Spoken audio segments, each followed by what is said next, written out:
Welcome to the Brazil Expat Journal, the BJ you can trust. I'm here with our friend Peter, who's made it for Mm-hmm. another edition of the Brazil Expat Journal. And tonight, guys, we're going to be talking to Gandalf.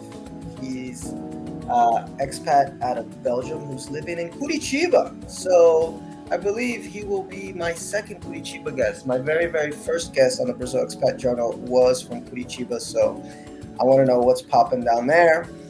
And Mm-hmm.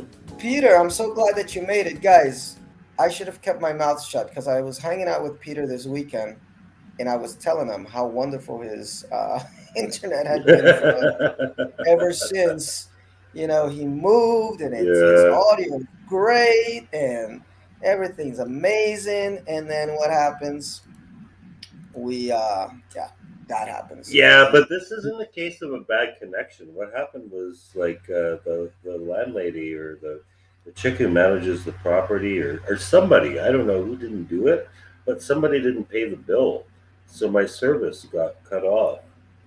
And yeah, I have been in contact with her. She's like, okay, I'll call them and I'll take care of it. How quick she's going to be about that, I don't know. But fortunately, the owner of the property also owns the pasta restaurant downstairs, and so I wish I'd thought of this earlier because I lost a full day's work. And yeah, I went to them and I was like, "Can I have the Wi-Fi password?" And they're like, "Yeah, cool." It's like, "Fuck, why didn't I do that like in the middle of the day?" And then I wouldn't have lost like $200 from not having an internet connection. Well, we're glad you're here now. And guys, even before we start, first off, thank you everybody who follows the page. Check out the last interview we did about mental health, really important. And actually, the week, no, it was this, yeah, it was the week after, or maybe the Wednesday after we did that. I saved the guy from jumping off of a bridge. So it was really incredible. It was like very serendipitous for that to happen. So listen to that interview.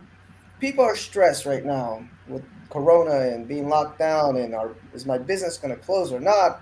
This, that, and the third. Really, really great interview with Emily, and we're going to have her husband on in October. He's going to be talking about brewing beer. He's actually brewing on the 4th, Pete. So we're not going to have a Brazil Expat Journal on the 4th. We're going to jump to the 18th because the 11th is a holiday too. So just watch out for that. And Raining Woman. I remember her. Wonderful lady. She did wonderful prayers during Watif's memorial. Woohoo! Go Phil, yay! And hi, Peter. So hello. Thank you for joining us. Stick around. We're going to be talking a little bit of MMA, and then we're gonna jump into photography because Gandalf's a great photographer. He actually took really great shots of our band and video. And then in the end, we're gonna get into him opening his skate shop down here. So a lot to talk about. I don't want to waste too much time, but I do want to say this: places to visit if you're ever in São Paulo. Embu das Artes. It's a little city just outside of São Paulo. It'll take you, I don't know, 20 minutes to get there if you're on the west side of São Paulo. And it's a little hippie community full of artisanal stuff, craft work, and really good cachaça. I bought a couple of these bottles that you see on the screen, and we just hung out. We went down there with a group of expats, had lunch, did a lot of cachaça tasting. Really good time. So check that out. Embu das Artes, really nice place to go. And you see the name there on the map. It's EMBU. But without any further ado, let's get to it. Oh, Here, before we get man. to it, Oh, yeah, I don't know if you heard, but our esteemed governor has declared his candidacy for presidency. oh, that's news. But I don't want to talk about That that is now. news. That is Maybe we huge can news talk to because Gandalf about that. Because Gandalf has quite a yes, few yes, because we are views we are on things. between the far left and the far right, and Yes. yeah, our esteemed governor is about as middle as it gets. So Yeah, it's I saw that one interesting. coming from a mile away. Everybody saw that one coming. But Well, let yeah, me but get him here's the on. fucking Let me tough. get Gandalf on, Peter. Let me get him on. Okay. And then we can probably talk about that. Because Gandalf, we want Gandalf to feel free and open and talk about anything that he wants. This is a no Yeah, snowflake zone, okay, it's no Gandalf? holds barred. No holds bar. So Okay, whatever's on your vale mind, todo. whatever's on Let's your go. mind, Yeah, let it Valley go. Judo, exactly. Just don't lose any sponsorship deals. But otherwise, Nah, man, you're good to don't worry. go. So, Gandalf, to start off, you're originally from Belgium. Is that correct? Did I get that right? Yeah, so my my mom's from colonial Congo, like Mm-hmm. like she's a white person from Congo, like she was Mm-hmm. born here there. My grandma's born there, and during the when Congo became Zaire, they had to flee, so she came to Belgium, and my dad's from the UK.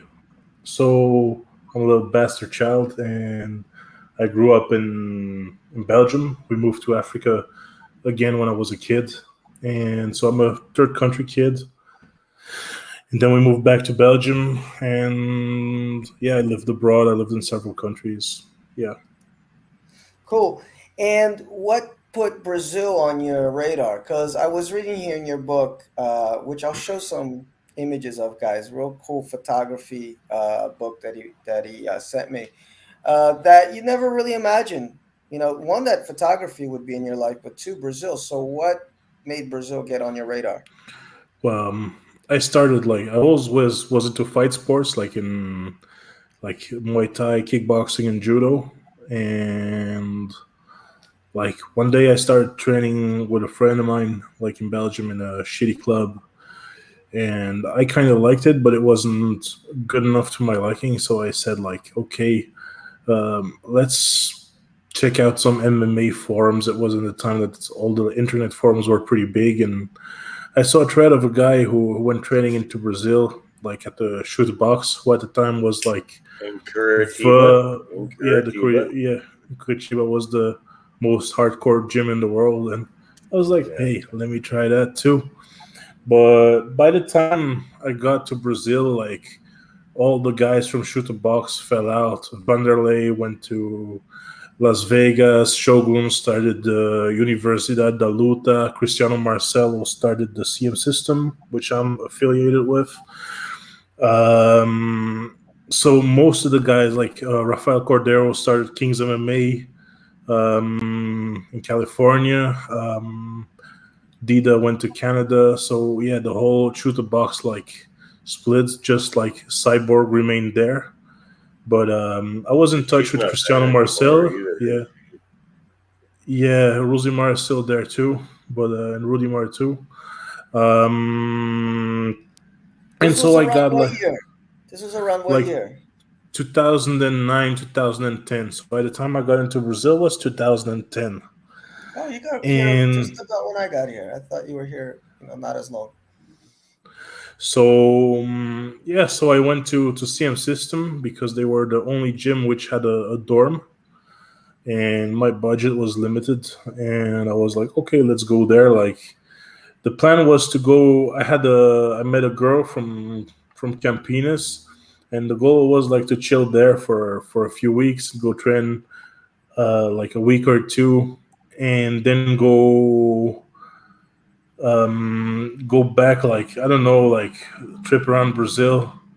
And like the second day I was in Campinas already was like, man, they were super cool people, but they were not on the same page as me. Like they were into nature and stuff like that. I'm a city boy. I don't like the nature. I yeah, Mm-hmm. like to see it. I Yeah. enjoy it, fuck Mm-hmm. nature, man. Mm-hmm. man. Mm-hmm. On a screen, it's amazing, but like Yeah. whatever like bugs exist, like I'm their meal of choice. And snakes. And yeah, I already got bitten by like everything but snakes here. So I'm like, fuck it. I'm not gonna test my luck to go wandering in the nature. So I went to Curitiba. After 2 or 3 days, I was in Curitiba, and I was like, okay, let's start training. And yeah, And let's put. the when you got into this training, like, was your goal to actually get into it on, like, on a professional level, or just for fun? Like, Yeah, how yeah. was that? No, I wanted to get pro. Like I wanted to Mm-hmm. fight professionally. And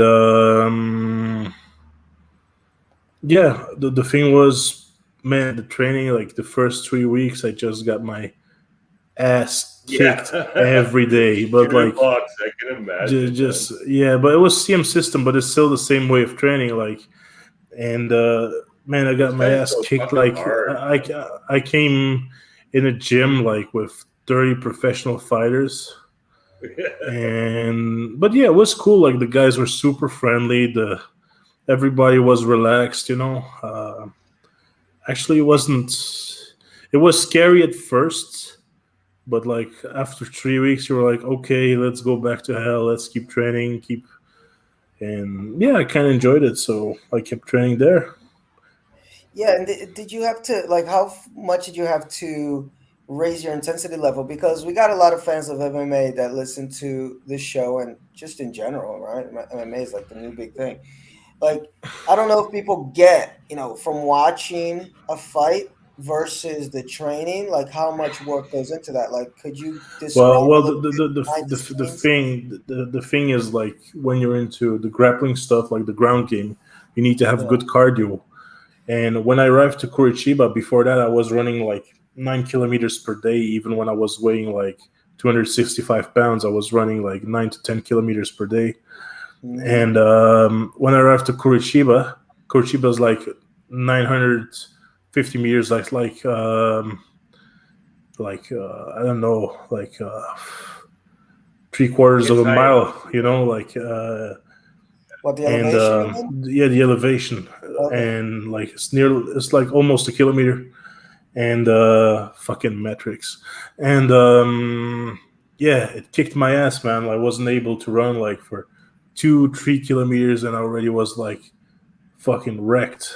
Yeah, you're running out of air. That's like when you watch the Yeah, NFL games and they're playing up there in Colorado and Denver. The Mile High Yeah, Stadium. You see the guys in between yeah, each play with the oxygen masks on because you yeah. feel the Mexico difference. City too. We've seen that in yeah. MMA when Oh they've had no, fights in Mexico City's Mexico on City. another level though. Mexico City Yeah, and like what is it? Is it Lima or Bogota is also like super high. Um, in the air, it's like five or yeah. six But you kilometers.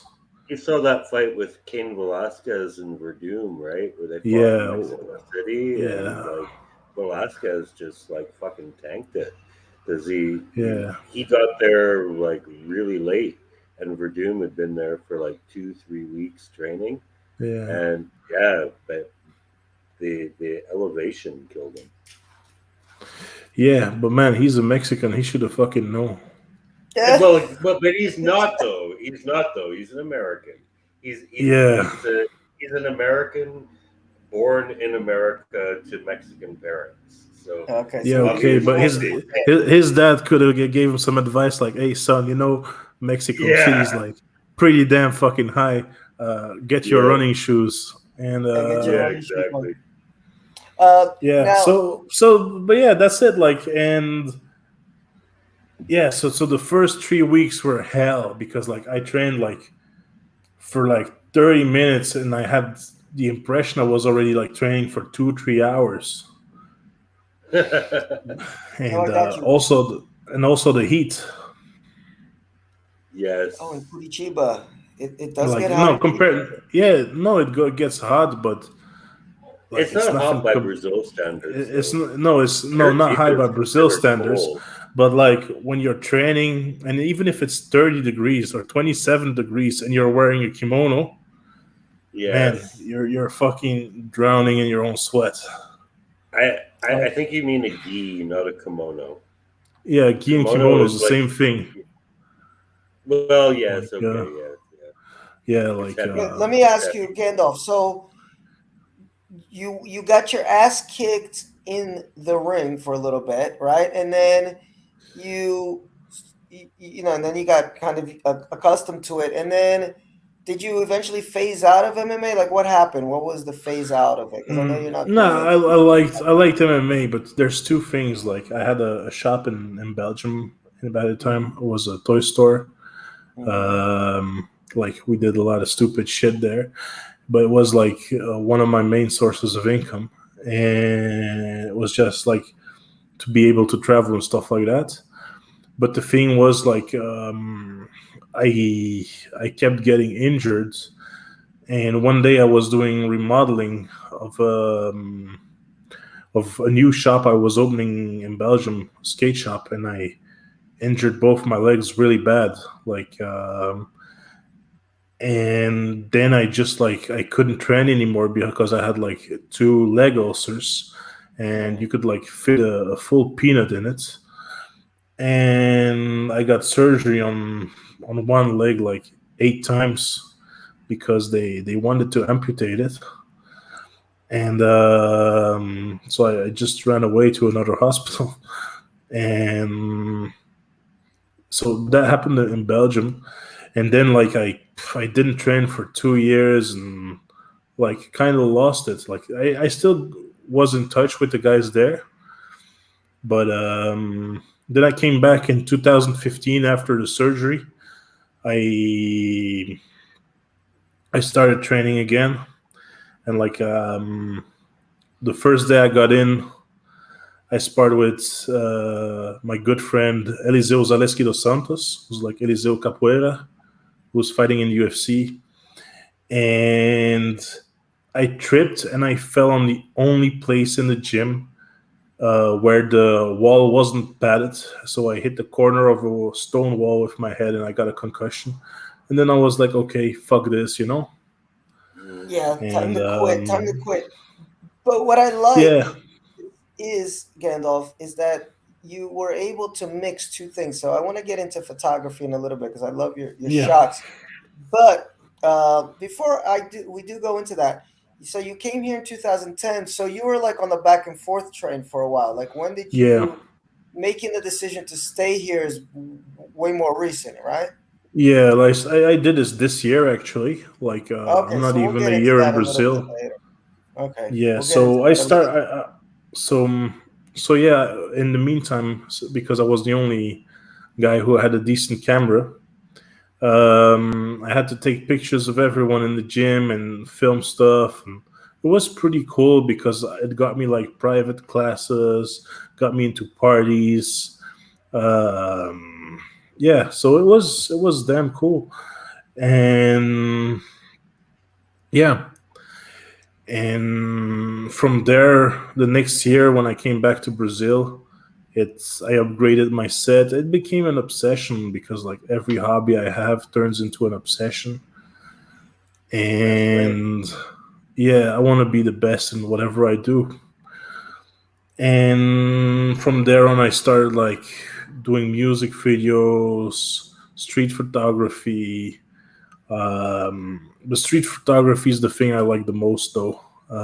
Yeah, I'm showing here on the screen for those of you who are watching. I know a lot of people just listen, but if you do happen to look at the screen, you will see some shots from a Man, book, How Did It Happen? if you want, share the link in the comments. You know, it's free to Oh, download. can I So share it? Okay. yeah, of Well, course, it's free to download. Like all right. But I believe you were asking for a donation, which yeah, like if people like give a donation, it's welcome. But like if people yes, cannot, no problem. You know, it's like we got some nice shots of São Paulo. I love these black and white shots, yeah, man, of downtown. yeah, And you've been into photography since you're a little boy, right?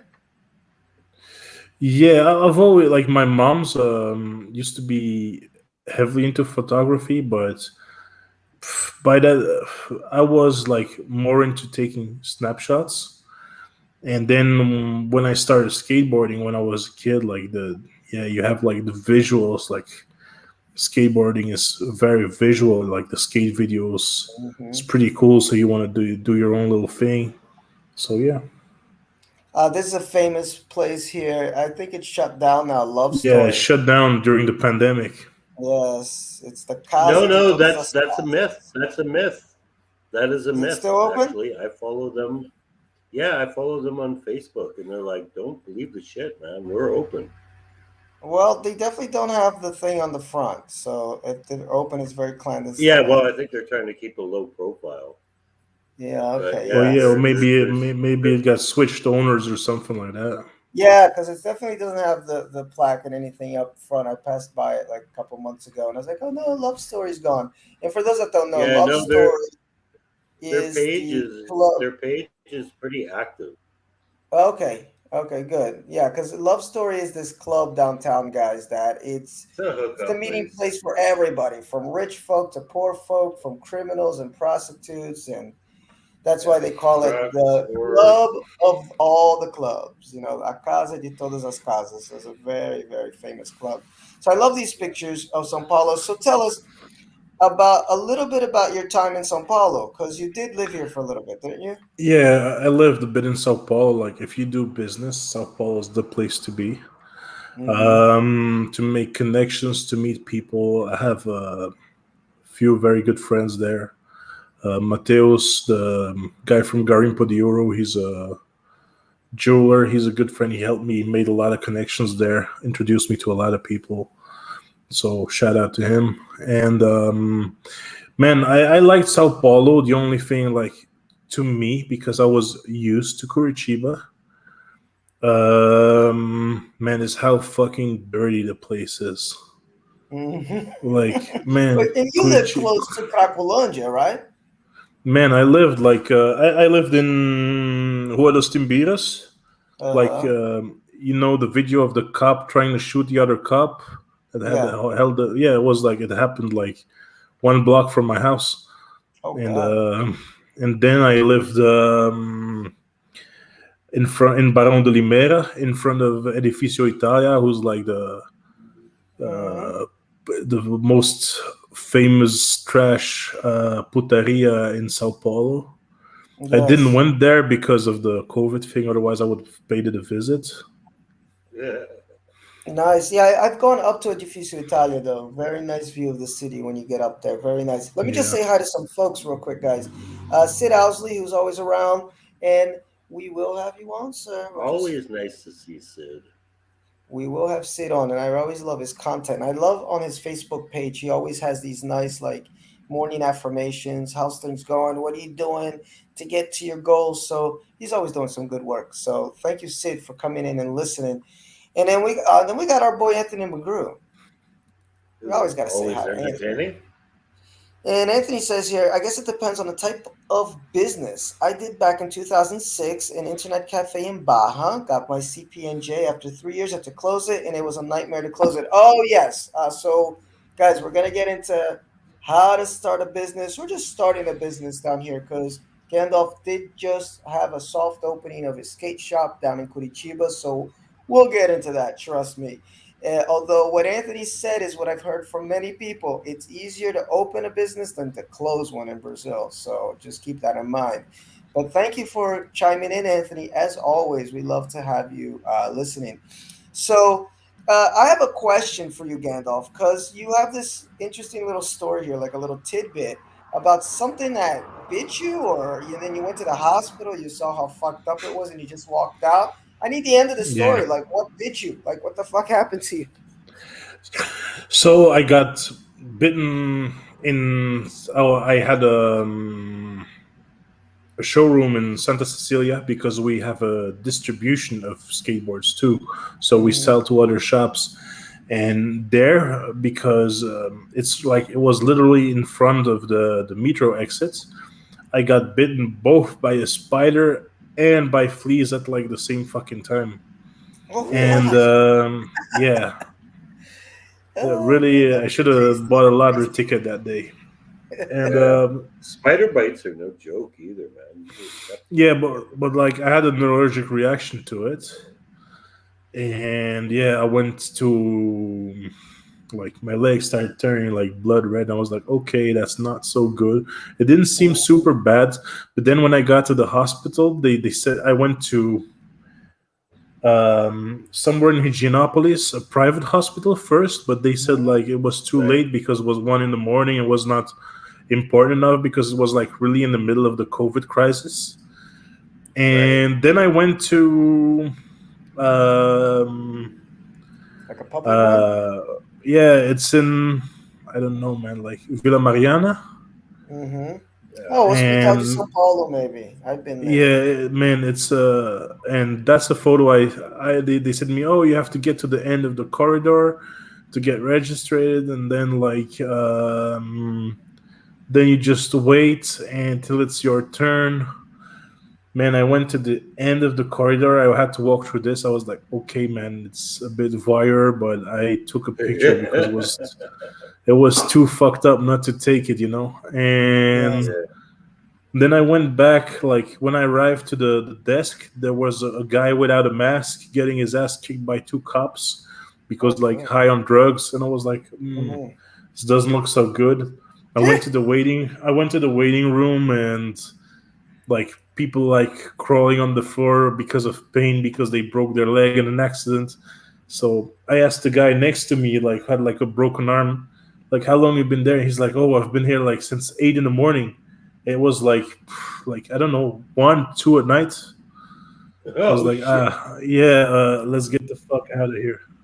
And the Yeah. next, Yeah, guys. my Go business ahead. I'm partner sorry. took me to Osvaldo Cruz, Hmm. and yeah, like I never saw a hospital that was that empty, and Hmm. was like Yeah, no, the Oswaldo total Cruz is opposite. an expensive hospital, so it's only. Yeah, yeah, I got insurance coverage, so wasn't a problem. Okay. But man, it was an adventure. Yeah, this is a little bit of Brazil kicking your ass when you're down here. And guys, what Yeah, he's describing for those that, are prospective expats to Brazil is the public health system versus the private health system. The public health Hmm. system is called SUS. And I've had good experiences with SUS, I've had bad ones. The thing with SUS, if you have an emergency, forget about it. Like they're good. I always hear from people. SUS is good if you get shots, if you get in a freak accident, your legs half cut off, because they deal Yes, with that Yes. shit on a daily basis. yes. Yeah. But if you Yeah. got If it's in the cancer or immediate something like that, emergency. if you got cancer or something like that, you're just fucked, you know? Yeah, that's what I meant. Like, if it's an emergency in the sense of like you're doubled over in pain or whatever, like you're gonna be all there all day. I have what do they call it? A pronto socorro, which is like just a little. It's like a mini hospital that they have all over the city for SUS. And maybe a couple of weeks ago, man, I just woke up with these really bad stomach cramps. I went and I was just fucked up. Like I had to call off work. It was that painful. And I spent about 3 hours, 4 hours there, which was actually short. But there were people that were there since like 2 in the afternoon. I got there around 7. And eventually, some people just started screaming at the security officer. That's how one lady got seen by the doctor. She was just like, I'm going to call Global in the news and blah, blah, blah. And eventually she got in. But if you have something like that you feel is an emergency, but it's not visible, like similar to Gandalf, I have a weird story like this, Gandalf. It wasn't an insect, but I had just come to Sao Paulo. I'd been here like maybe 3 months, and I was walking with my brother down Paulista, and I felt it was weird. It's like it was a windy night, and it's like I felt the wind go in my ears, like a weird sensation. Didn't think much about it until the next day, pain, and then the next day, pain. So then it started so much pain that my jaw started crunching up. My teeth were bleeding. I was like, "What's going on?" So I went to Seuss, and they're like, okay, yeah, we can see you. I mean, a doctor can see you in 3 months. It's like, I'm not going to make it for 3 months. So then I just dished out like 100 reais, went to see a doctor. Ended up, it was wax. Like, I'd never had this problem before. It's just like a wax buildup in my ear. Lady put like a little turkey baster with warm water. 10 minutes in, 10 minutes out. But if you got issues like that, don't go to Seuss. If you get shot, if your legs are falling off, it's pretty good. Okay, but you might die of cancer before you see a doctor to take care of you. Yeah. And like Yes. I'd recommend to expats that are coming to Brazil, like if you cannot afford private healthcare and your country has private has public healthcare that is good, stay the fuck Yeah. home, Yes. because yeah, you're not gonna be happy, and Although you'll I'll be tell able you, to, go ahead. I'm sorry. and you'll be waiting like 24 hours before they can see you and stuff like that. Exactly, exactly. I mean, some days you'll luck out. Like I've had issues where actually I went to Hospital de São Paulo. This was back in 2012, 13. Let's just say I had a problem in the bottom area of my body. Okay, without getting into details. But man, I was in and out. It was fast. But I went like on a Wednesday at like 11 o'clock. Like you got to choose your Yeah, times. with yeah. no I think COVID cases. I With think I no went on COVID cases. I went on a Friday at 1 a.m. or something like that. Oh yeah, that's when everybody's drunk and fucked up and dying. So you Yeah, can kind of work the system a little bit, and depending on what time you get there, you might luck out. I got some X-rays done once for free. I had to wait an hour, but it was like okay, whatever. It wasn't anything that was a pressing issue, so I just cut some time out of the day. But when it comes to medical insurance, guys, down here you can find some decent plans, and you'll spend like 200, 300 reais a month.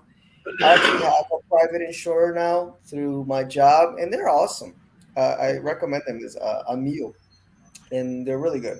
So it's not super expensive if you do go private. You don't got to pay like 1,000, 2,000, 3,000 reais unless I don't know you want to go to like the best hospitals ever. But it's always a good idea to have a little health plan if you can, and use SUS on the side. But I'm looking at all these beautiful pictures of my beautiful São Paulo. Oh, I know that place. That's where we play too. yeah, and yeah. I said but even the M&M's has a gun. Welcome to Brazil. yeah, and you got actually. Let me show this. I love this picture right here. You took a really nice picture of me, but I couldn't find it um, in time. But in my place, we got the best bass player in São Paulo. I love Naldo. So beautiful picture of He Naldo. is a darling man. Yes, he's such a sweet dude. And the Fusca, man. I mean, that's the São Paulo staple. That's So Largo de Batata. okay, Oh, nice, nice. One of cool, my cool, cool. favorite spots in all of Sao Paulo, actually. It really is. Yeah, And it used to be real sinister back in the day. It's a little nicer now, but back before they put that metro up, that place was sinister. Um, but then, what? Sorry, I meant to click on something else. But then you get into Curitiba. So tell us a little bit about, what attracted you to Curitiba and what kept you there. man. Honestly, for me, the quality of life here is a lot higher than the rest of Brazil. Like, Mm-hmm. people are more educated. They're more quiet. They're not as outgoing as the other regular Brazilians, but Mm-hmm. compared like to Europeans, they're still outgoing. And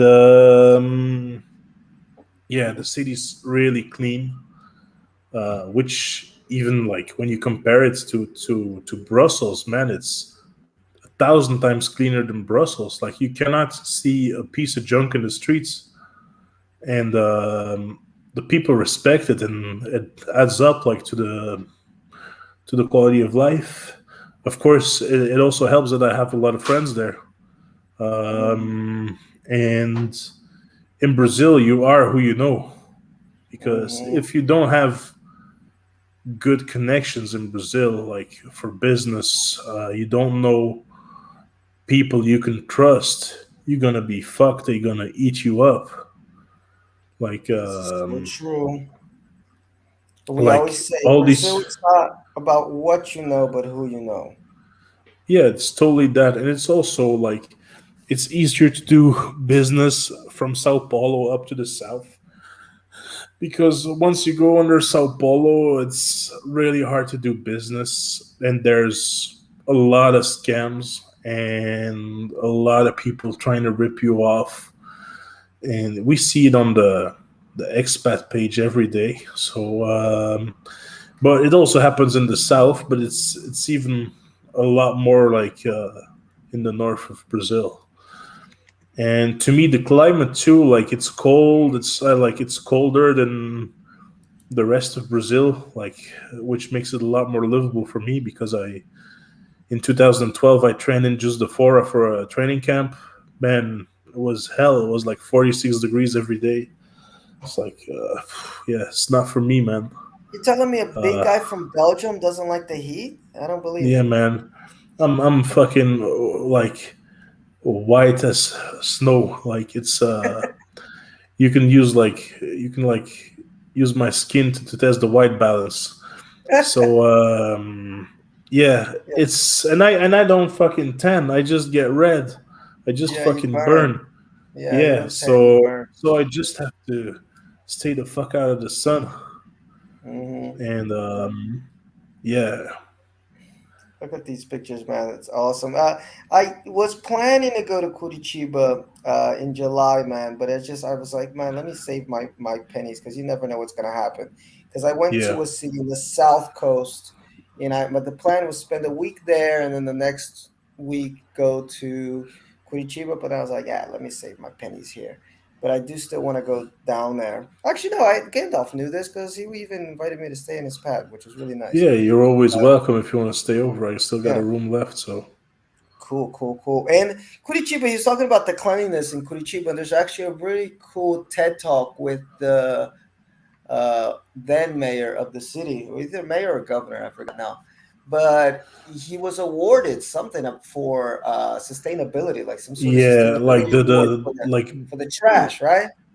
yeah, for the trash. And also like back in the day, like I think it was like in the late 70s, they built this whole public transport system. I might be wrong on the dates though, but like it back in the day it was like voted as the best public transportation system in the world. Like Yes. in Brazil, who fucking would have fucking thought? Like Yeah, they're still like trying to build that monorail in Rio. So Hmm. exactly. I think And now here they in just Sao canceled it, Paulo, we right? got a few under construction. Oh no, they canceled it. It was the bullet train that was supposed to be Yeah, open Right. before the Olympics. And yeah, people yeah, joke yeah, that the only bullet train in Rio are the actual trains getting shot at.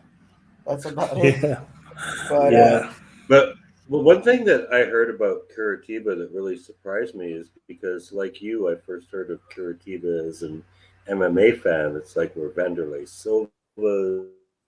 yeah, oh, we're Like losing this Pete. rough, nasty town where all these like badasses came from. And I have a student who lives in two students who live in Curitiba, and they're like, "No, man, it's like beautiful. It's like got all this Spanish colonial architecture. It's very upper class. It was kind of a juxtaposition almost that it has this reputation as this badass fight town, and yet for most people, it's like no, it's like a Starbucks city almost. Well, it's yeah. got Pete. Like what Go happened ahead. like back in the day, there were a lot of fights between gyms. Back in the day you had the feud like capoeira versus muay thai, which was a pretty big feud in Curitiba, and a lot of fighters going at each other in parks everywhere where they could fight, but they would not mess with the regular people because it's like something that happens in between them. And also most people who can fight don't fight, they don't Mm. Yes, need to. And because you know very well you're not gonna fight with a guy who possibly can beat your ass. Like And it's a controlled environment fighting. I yeah. forgot if it was Sugar Ray. And also one Robinson. other thing too, in Uh-huh. Curitiba the cops don't fuck around. The cops are not like Hmm. in Sao Paulo. The Oh cops yeah. will beat your ass, and the cops will shoot your ass if you do something wrong. The cops, they're trigger happy, and honestly, I don't mind. I don't do nothing wrong. I'd rather be safe. It's not like in Sao Paulo where the cops are just like looking at crimes being committed and they're like yeah, turning the shoulder because like they're not it's getting just paid enough. another drop. Yes, they're not getting They paid can get enough. prosecuted. They can get Yeah. prosecuted if they Plus, do they can something. be prosecuted. Plus, Yeah. probably some of them are on the PCC payroll. Hmm. All stuff like that. And man, in Curitiba, you don't have all that junk. Um, so yeah, to me, it was a better place to live. But you know what? Curitiba, though, and it surprised me. A few years back, I posted something in the expat group about the 50 most dangerous cities. And this was back in 2015, Yeah, 2016. And Curitiba was up there, but it yeah, changed a lot. It got cleaned up. It was higher than Sao yeah. Paulo per No, capita. no. So Curitiba what was. happens? What happened is like you have the cities around Curitiba, like Hmm. Almirante Tamandaré, Colombo. Colombo still quite dangerous, but Hmm. also you had like a lot of people in Brazil, like they see the death toll and they think like, God damn, it's dangerous. But most of the Hmm. deaths are gangs, drug dealers Yes. between each other. It's not like they're gonna shoot your mom up in the middle of the city for nothing. Oh, I see No, that that all shit. the time, man. Yeah, yeah. And worst thing probably you can have as a person is that you get robbed, and that's probably it. Like they're gonna take your shit, and if you resist, maybe they're gonna kill you or they're gonna leave you alone. One or two, but it's not happening. It's not like they're shooting ladies out there for sports or something, and that's the image people get Yes. because people saw Well, like City of God and they assumed automatically that it's the whole of Brazil and it's currently like this. And well, Rio's still a fucking shithole though, but yeah, that's another story. And yeah. so yeah, in Curitiba it was like the gangsters going at each other, the drug addicts, stuff like that. Okay, it was probably yeah not the safest town around, but like man, I walked drunk at night, uh, looking at my cell phone with a full wallet. I never like I got in trouble once, but yeah, it wasn't really bad. Like it's I get in a lot worse trouble in Europe. No, I feel you. Yeah, it's not to sugarcoat, guys, that Brazil isn't dangerous. In fact, it's funny you say that because it's been on the news almost every day now that there's been a rise in latrocínio in São Paulo. Latrocínio is when somebody shoots you after a robbery and murders you. So there's been a rise in that lately, but it's always, I mean, it's a per capita thing, guys, because when you think about how many people there are in Sao Paulo, if you include the metropolitan region, it's like 20 million folks, and 1,000 people, 2,000 people, yes, it's a lot, but it's like a drop in the bucket out of 20,000, So, I mean, yeah, I'm not going to sugarcoat it. Chances are, if you're in Sao Paulo, you'll either be a victim of crime or know somebody who was a victim of crime. It's just a reality. But folks aren't shooting you in the middle of Avenida Paulista. And the same thing with Rio. I think Rio is extremely dangerous. I was there and I just felt like my spidey sense was like the whole time. I saw crime happen every day I was there. But at the same time, it's like Gandalf said, okay, it's because you were dumb. You walked out the house with a gold chain on, or you were dumb and you're looking at your Instagram and then you say hi to your friend and a kid, runs by on a bike and steals it. They're not shooting you in the middle of Copacabana Beach. So there's that, Yeah, that you got to consider when you go is to that these cities. and You got yeah, to be smart. and that's one thing, but it's also like there is crime in Brazil, but like most of the time, like the robbers, they even if they rob you, it's not like in Europe where you can have like these gang of youths that will beat you up and like if you're a woman, maybe rape you and steal your shit. No, it's like a transaction. They just pick your shit and they leave you alone. They're Yeah, not they even say gonna. thank you after. So First, first time I got it's robbed not in like. Brazil, And Gandalf. also, The first time I got robbed in what's Brazil, Gandalf, the guy said thank you after. And I was so shocked because I'd never been robbed in my life that I just said, you're welcome. Just, it was like, I don't know, just like a knee jerk reaction. He was like, obrigado, valeu. I was like, ah, de nada. I was like, what did I just say to this asshole? So it's exactly what you said. yeah. It's just a transaction. Like, give me your But shit. also, Goodbye. like what people like, what's also in those death rates is like you have a crackhead and he owes a drug dealer, and the drug dealer Uh-huh. murders him. Okay, but Yeah.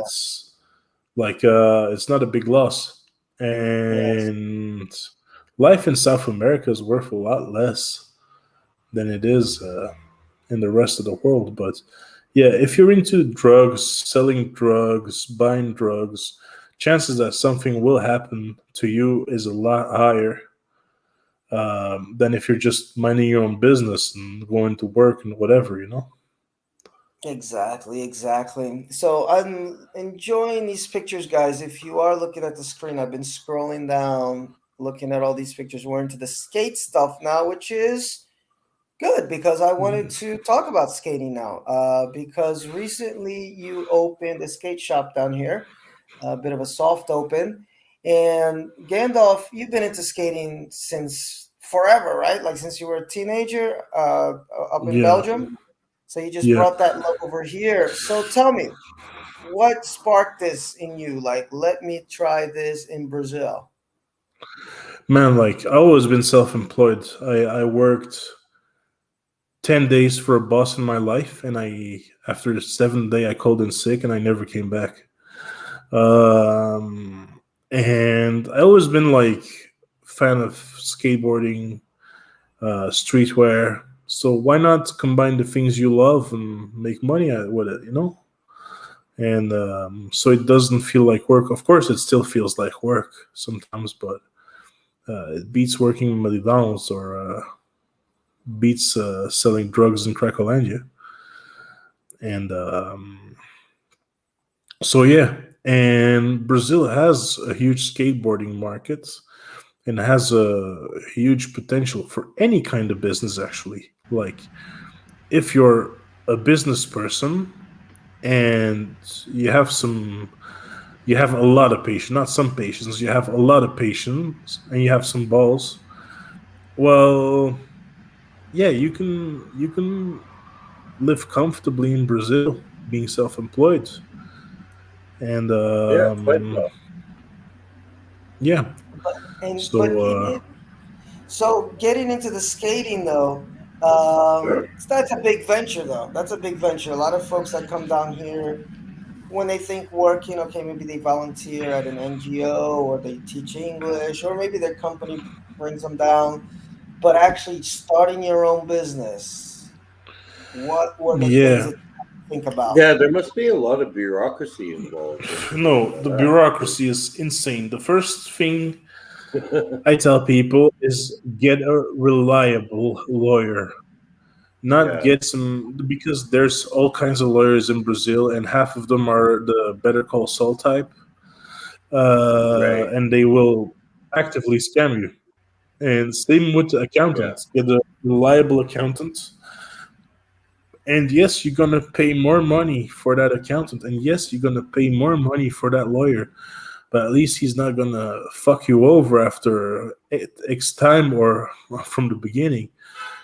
And if you don't have the money for a lawyer and for an accountant, just don't start it. This is rude to say, or just do it on the low, like illegally. But don't start a company if you don't have a lawyer and an accountant on your side, because the headache you're gonna be in a ass fucking worse than Elton John's 50th birthday. So yeah, so that's the thing. Like I encounter people that try to scam me, try to take advantage of me, that don't deliver their word on a daily basis. And you have to be hard with them, because if you allow it, they just gonna fuck with you more. They're not gonna be like, "Oh, thanks. Next time I'll do a better job." No, no. Next time they'll fuck you twice as hard. Hmm. hmm So Yeah, and you were telling the story in the group about how you had ordered what was it, furniture or something that yeah, even at, furniture. and the folks Oh said, yeah, "Oh, it'll be there in 3 days," but then 3 days came, they didn't even start it. yeah. So a lot of So I this. just put my lawyer on it, and he barked at them, and yeah, like Anthony's just saying, my advice: don't open a business there here. Yeah, just if you really know what you're doing, do it. But if you're not in like for the end game and you don't know what you're getting into, don't do it, because yeah. it's insane. But Like the you, bureaucracy is crazy. yeah, And Go yeah, ahead. and I'm there's a sorry. lot of factors you have to deal with, like from employees to city laws to bylaws to everything. Yeah, guys, yeah, just and you're in a business where you're selling physical goods as well. So I Yeah. mean, it's not like the sort of thing you can do without an actual physical place of business. Well, yeah, we need to have a warehouse, because like besides the skate shop, we also have like the distribution and the production, and so we could run it out of a warehouse. But you have to watch out for the rental contracts. You have to watch out with your employee contracts, that they, after you fire them, they don't go to a how do you call it, a work lawyer, in like Yeah. in Brazil. Right. In Oh, I Brazil, forgot yeah. the name for that. Advogado trabalhista, something like that, right? Yeah. Yes, yes, that is exactly it. So there's a lot of things to take in account. And but for me, like I've been passionate about skateboarding. Also, I have business partners who have been around the Brazilian skateboard scene all their life. So I'm also having their connections, and that helps a lot. Like this is not a lie. It's if it wasn't for them, like it would have been a lot harder too. And skateboarding is a closed scene, so if the people know you and they trust you, like you can do cool stuff, but it's not an easy market to get in. But once you're in and you have reliable people around you, you can do cool stuff. Yeah. I think they And call to that me, the it's arbitration, yeah, to Gandalf. me I think it's they call this more it's arbitration. to me more it's more about doing cool stuff than making money, because there's a lot of things in Brazil you can make a lot more money with, because yeah, you have Right. the agriculture, you have the oil, the petrochemics, the metals. Like there's a ton more profitable stuff, but like in life you have to do what you like. That's Hmm. my way of thinking. And Yeah. because And if you're gonna do shit that's like all your life against your will, you're not gonna be happy. yeah, and that's like anything in Brazil, I think really it takes time. Like you need to make your connections, you need to establish yourself, you need to know the people to trust. Oh yeah. And I think that applies to pretty much anything. Oh yeah, I can only say like I'm only here because I've been working on these connections for the last 20 years. And Exactly. I know my business partner like since yeah, like over 20 years. So it's really who you know. Yeah, and how And long you know and that person, how much you trust yeah, them. and in Brazil it's even more about how you know and who you know, Hmm. because yeah. And that's again, though, that's an important point, and I think that we should bring that out for folks that are considering investing in Brazil. There's a lot of folks that are thinking about this now because of the exchange rate. They're like, okay, Brazil's the place to go. Brazil is not a country, and we had a guest on that was talking about this, about making deals in Brazil, and oh my God, I forgive me because I forgot his name. Um, but what he said, which was really interesting, is the difference between doing business outside in first world countries versus Brazil. Where in first world, yeah, you show that person the money, you show them the plan, you show them what this thing's going to be. They are willing to get into that dream with you, like capture that. Brazil's not so much about that. Okay, Brazil is much more about, do I have a personal connection with this Relationships. person? You know, Yeah. is there a personal connection that I can have with this person? Uh, do I feel emotionally attached to this project? And that can be frustrating because maybe we that grew up in a different culture, we're like, man, let's get to work. Let's get our business plan out there. Let's get this thing on the road in less than a year. Meanwhile, the Brazilian is still inviting you to his house for churrascos, to see if, like, hey, is this a guy that I can call family?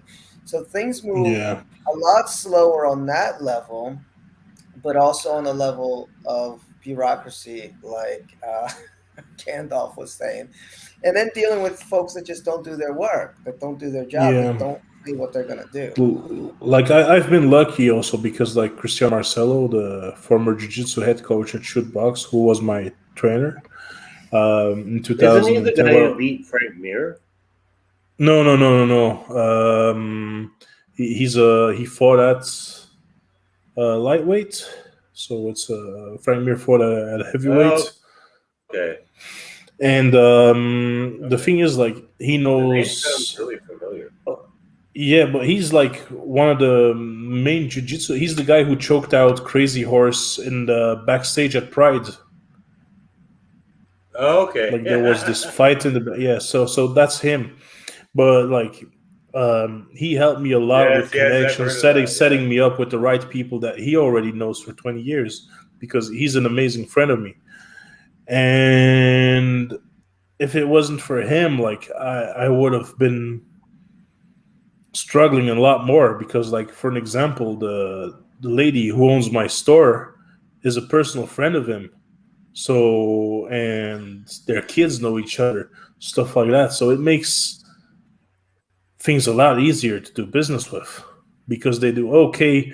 This gringo is not some kind of scammer or some con man because a lot of gringos that are in Brazil are a bunch of con men too, Hmm. and that's also a thing that the Brazilians are scared of. Like, you definitely don't want to be conned by a gringo.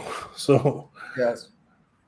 so I'm not saying that all gringos here are con men, but it's like when you go to India, you have these I've gringos that been are been there for way I've too been taken long. by And gringos. oh yeah, yeah, of course. Like I had a guy back in the day try to steal from me in the gym. It was a gringo too. Was a Canadian. No, yeah, I worked for a guy from Washington State for during my second year in Brazil, first year in Sao Paulo, and yeah, the guy basically when we parted ways business wise, he still owed me like 2,000 AIs unpaid wages, and I later found Yeah. out he had a warrant out for his arrest in the U.S. for fraud.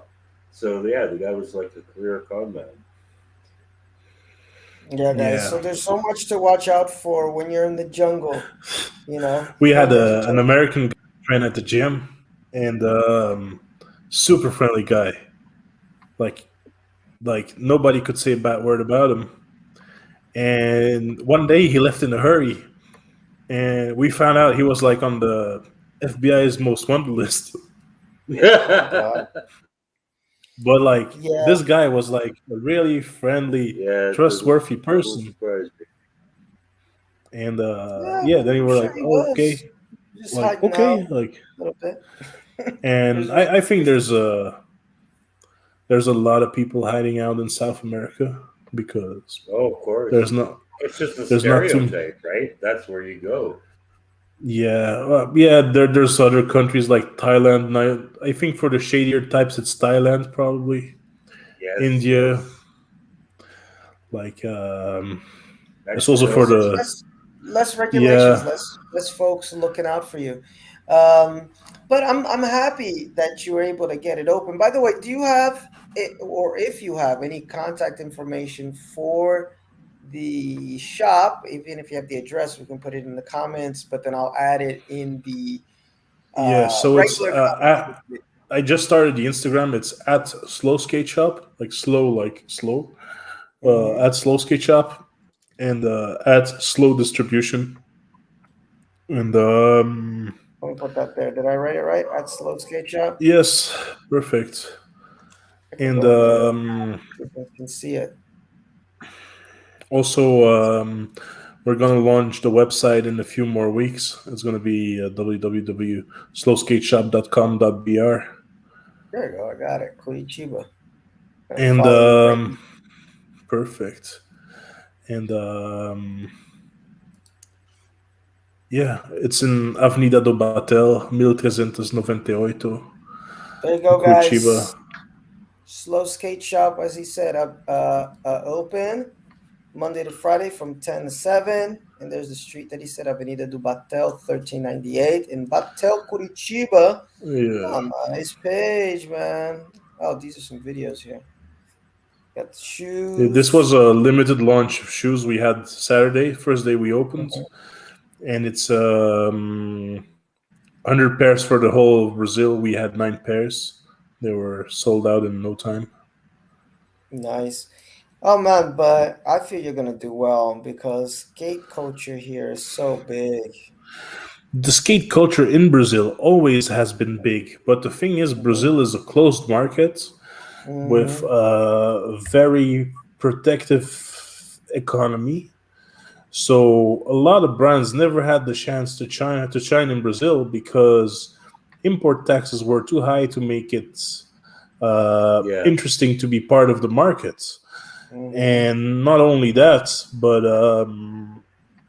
Brazil was like a skate scene separated from the rest of the world. But the Brazilian skate scene is probably the second largest behind the American one.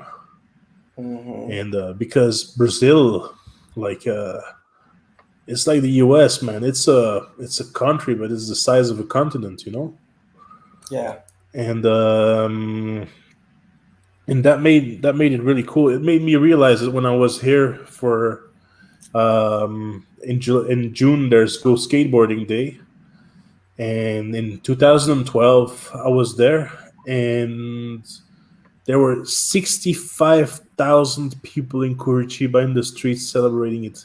65,000 people. Like in Wow. Belgium, you could be fucking happy if there's 300 people that show up. But Hmm. Yeah.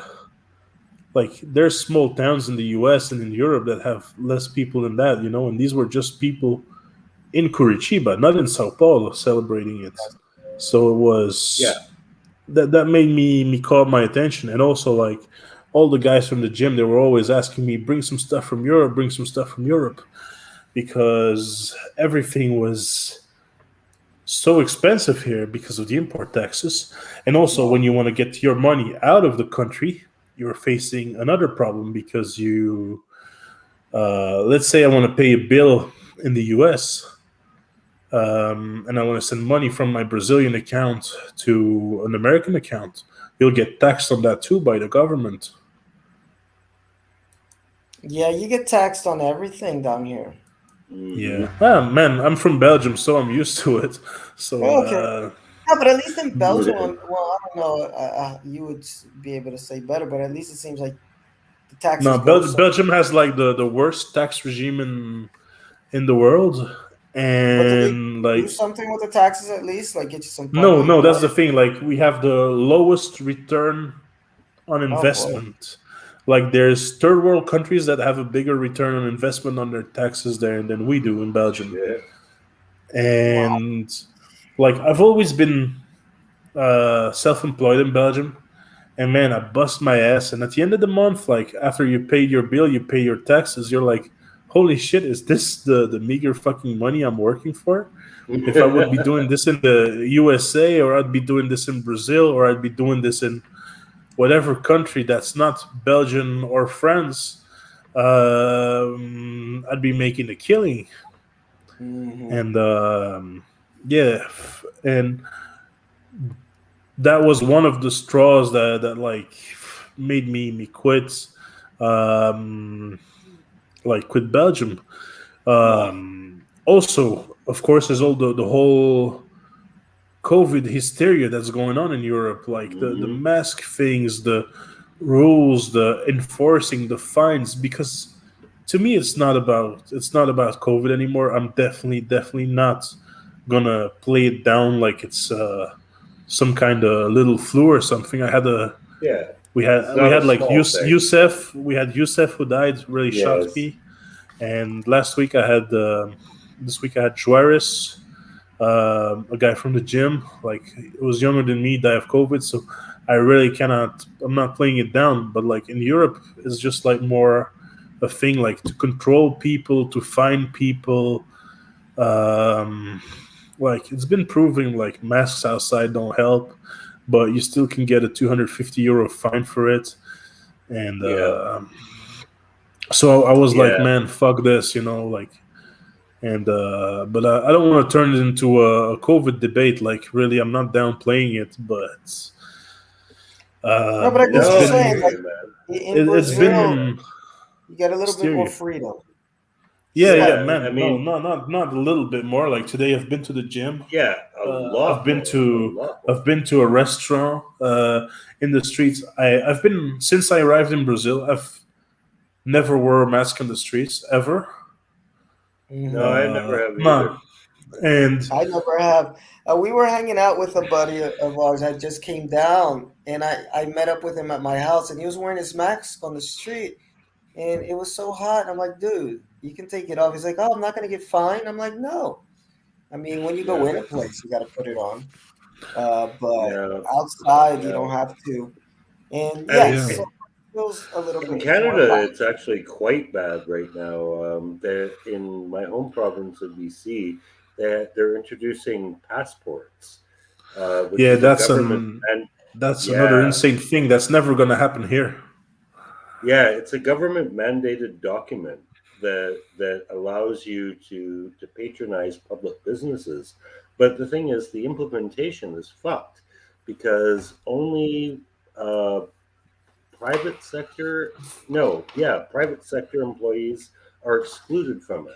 So you can show your passport to get into a restaurant where you may be served by a waitress who isn't vaccinated. And everyone is hailing that as fucking progress. Yeah, Yes. not only but look at Australia. Australia, I was Yeah, gonna mention Australia is really bad, man. Like really, man. one The dude got prisons in that 6 months country. in jail. He got six Yeah, months in yeah, jail for having yeah. heart attack. Like they're treating the people like they're committing genocide. They're like people who are not wearing Yes. masks. Like and man, like the world's gone mad. Like Yeah, no, I'm with you, man. and in Like it's Brazil, bad. like you still have that freedom. Yeah, of course, you have like the ultra left wing people who are still wearing two masks in the street, but that's more to make a statement. Or Yes. maybe it's because they're totally retarded. It's maybe both. Well, But Yeah. like in general, the Brazilian like they don't give a fuck about anything. Like they can get Yeah. killed by the PCC, they can die in a traffic Exactly. accident. Like Exactly. This is like the they least get dangerous robbed thing blind you by could they get somebody robbed blind because by politicians, by yeah. whatever. And then okay, there were a lot of COVID deaths in Brazil, Yeah. but when you see the size of the country and you compare it to a per capita thing, yeah, of course, when you say, "Oh, there's been 500,000 deaths in Brazil," it sounds fucking scary. But then you see there's 210 million people, and then Yeah. Well, In you also Belgium, we were at the top for like you nearly also have most to of the look at the time regions until a too. few months ago, and Yeah. because but Belgium's a small country, so we say, oh, there's only been 10,000 deaths, but there's only 12 million people. So, Yeah. Yeah, you have to look at the regions too, though. Like a lot of these are happening in states where they have like one hospital with ICU facilities yeah, in an area that's like the size of Texas. So yeah, yeah, yeah. of course, And but like I think that's a worldwide problem because, like in Belgium, like they have been cutting corners and cutting costs on hospitals for years and cutting back nurses and don't paying nurses what they deserve and stuff like that. right, And suddenly you have a global health crisis that happens, and like plenty of states in Brazil received a ton of money to build hospitals, to do a lot of things during the COVID, and that's an incentive, I think it was from Bolsonaro, and many states didn't add one bed, but the money disappeared miraculously, and that's also money yeah, typically disappears. Brazil. Yeah, money disappears very quickly here in Brazil. Anthony McGrew says here in the state of Bahia, we went from 12 to 89 cases. And again, it's not, I think the message is we're not downplaying it, No, but we're not at downplaying it at all. all. Like it's a But super serious thing. it's the no, amount of regulation and government imposition that's coming Yeah, with, we want to take care of you. So we're pro get vaccinated. We're pro, yeah, you like know, whatever, man. Like take care of your people, take care of yourself. But the government that's it. regulation on top is a little insane. yeah. Um, and the But Yeah, Vinny, shame is the all point that here stuff that goes with it. is it kind exactly of what become Gandalf to was a saying. Wait, It's one second, Peter. that Peter, 1 second. What'd you say, Gandalf? no. Let Peter speak, man. Don't worry. Like Okay. no, I just wanted to say like the point is what Gandalf was saying. What brought us to this point is that it's a lot more chill down here than it is anywhere else. Oh yeah. yeah, Oh yeah. yeah. It's definitely more Like me, I'm chill. not talking. We're not talking about downplaying it. No, In some countries, it's just straight up hysteria because, Yeah. like, Yes. you saw it at the fucking Emmys, man. Uh, Everybody who's fucking rich is not wearing a mask, is not following any fucking rule, and the slaves, the servants, they're all wearing masks. So come on, man. To me, it's about the hypocrisy and the hysteria. It's not about the fact that it's a killer virus or not. Like, I'm not even going into that. Like, I had friends die from it. I Hmm. don't know. Like, and here in Brazil, like, I feel it's generally just more relaxed, Yeah. and like, there's no, how to say, like, people will keep dying of COVID if you have strict rules or not. Hmm. Hmm. Yeah, Like, that's been my issue since the beginning, man, is that it's here to stay and you can't act like it's this, 6 month like, thing that if you do this for 6 months, then you'll be okay. No, it's here to stay. So at some point we got to just man up and be like, let's get back to life. I mean, almost everybody's yeah, got their second dose. yeah. Maybe You you're know? gonna die of it. Maybe I'm gonna die of it. Like, who knows? Yeah. But that's Yeah. life.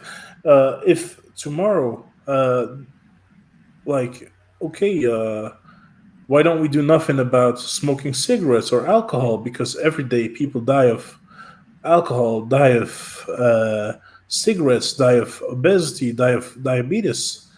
So we gonna forbid people buying fries, or are we gonna forbid people from drinking booze? Because it would be like how the way they're treating COVID. That should be the way to treat all those things too. Yeah. Yeah. Anthony is saying COVID is here to stay. She ain't going Yep. nowhere. And that's true, guys. So we No, got Yeah. to that's get true. Exactly. back to life, which let me segue back to the skate shop, which means go to the fucking skate shop if you're in Curitiba, man. Go Yeah, out, and also for support us, businesses, the please. pandemic was really good for us. Like, the pandemic was a blessing because people Hmm. spend more time outside, and they discovered, like, they start getting into their passions again and into sports again. And for a lot of Yes. people, that was mountain biking. For a lot of people, that was skateboarding. And then again, we had the Olympics that also helped Uh-huh. us out. So Oh yeah, the for little us, it's girl been, that won, yeah, right? The little girl that won. yeah, What yeah. did she win? Gold or silver? Uh, I Silver or forgot now. bronze? Yeah, I forgot now, Like, but that was honestly, cool. I don't watch the Olympics. It's not my kind of skating I like to see. Yeah. But I'm really happy that these kids get an opportunity to do something in their lives that without the Mhm. Olympics, because we can say in skateboarding, you say, yeah, the Olympics, it's sellout, it's trash, but it's like, from a perspective, like, for Brazil, like, you can have people that were otherwise always going to be left out that now can participate in global events, Oh and yeah, that's pretty cool. and what's very cool about that is that skating for a long time was marginalized. Actually, was outlawed in São Paulo. Yeah, it was Uh, outlawed in Sao Paulo. yeah, and so it's still considered a bit of a marginal thing to do, marginalize, the. Yeah, And what I liked about this little girl, she was so mature for her age, is that she asked the whatever the government officials wherever she's from. I think she's from the Northeast to sponsor this trip. They did not give her any money. She wins whatever bronze, silver medal, goes back to her home state, and they all want to shake hands with her, meet her. And she said no. She told them no. You guys yeah, treated me like I wasn't a real athlete, weren't willing to sponsor me, I'm not going to go shake your hands. So it's cool that she wins this and it gets more kids interested in something that one many times can get you off the streets doing crap. I mean, you can meet some bad people too, but you can meet bad people anywhere. But it gets kids outside, gets them maybe some investment in skate parks. I know Sao Paulo's had so many nice skate parks being built since I got here. It's grown a lot since I've been here. yeah, So, like you say, Gandalf, I, it's not like the skate that you see on the street. That's kind of cool, blah blah blah blah blah. But you can't say that it doesn't help the image of skating and it gets more kids interested, Yeah, of more course. adults Because now interested. I have people who are interested in coming to the shop that 5 years ago would never have entered the shop. And Hmm. like I have a really funny quote. Like few weeks ago, I have a friend and like they were skating in the streets, filming, and an old Yeah. lady came looking out of the window, and she started clapping. Oh, that's cool. I was like, That's cool. "Fuck! This would I would never have imagined something like this would have happened in a lifetime." You know? Yeah. Let me see. Well, we kind of moved on from the COVID talk, but Anthony's just saying people should develop some preventative measures. But the thing is this, yeah, get out there, support local businesses, please. I think that's so important during this time because there's many Yeah. places that are shut down, and it's sad when you see And whether like you small say, or big business. and fuck Uber. Yes. Oh yeah, fuck Uber at the Yeah, moment for sure. yeah, Fuck man. Uber. I started taking regular cabs. Like we Hmm. thought that the cab drivers were the baddies, but nowadays they're the lesser evil, I guess. Yeah, Uh, yeah. Although I hear folks saying that at 99 Taxi, they're not canceling as much. And if those of you that are lost don't know what the fuck we're talking about, if you're Brazil, you definitely know.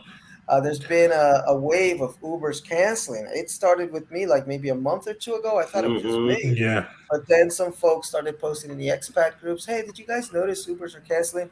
That's just the price of gas is going up a lot. And so yeah. Ubers, what they're doing is they're like, am I willing to drive 3 kilometers to go pick up a guy just to go another two in the other direction? They're thinking no, which, okay, makes sense, except for the fact that you're working for a company that picks people up. So Yeah, exactly. pick motherfuckers Like up, I don't okay? want to do my job because it's too Yeah, expensive. Get a you fucking Yeah, know, other job, man. like they get another yeah. job, exactly. So there was a post the other day that this guy canceled, what was it, like 1,000 No, it was more. He reservations? had like 3,000 Yeah, it was something five wild hundred. number. Like he canceled like over 3,000 rides, and he only did like 165 rides. And he Yes, he lost got his job fired. at Uber, and like he went begging like to get to have like pity or whatever from the people. But people were like, yeah, they were Fuck fucking you. trashing it. Yeah, yeah, like Yeah, because man, yesterday I went for groceries, and I had quite some stuff with me. yes. Called an Uber. First one canceled. Like, and it's a short and expensive ride. Like it's this 5 minute ride for 12 or 15 reais. And still, like after 10 minutes, I was like, okay, fuck this shit. I'm just gonna bite it, and I'm just gonna walk home. Hmm. Yeah, it's not worth it. It's not worth it Yeah, anymore and because like you need to call like five drivers before you're gonna get a pickup.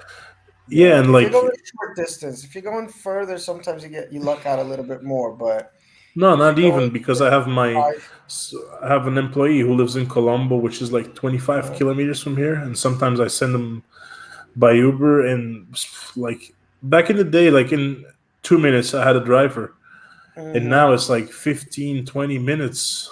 Yeah, And yeah, man, like fuck this. Now I started having a guy when I know I need to be somewhere. I just have a guy who drives me around, like, and it costs me the same yeah, price guys. without the hassle. Yeah, this is a good tip for. I do this all the time. If you got an Uber driver that you like, I got a bunch of Ubers on my phone. Like I just ask them to Yeah, do private rides, so you just get a collection of Uber dudes.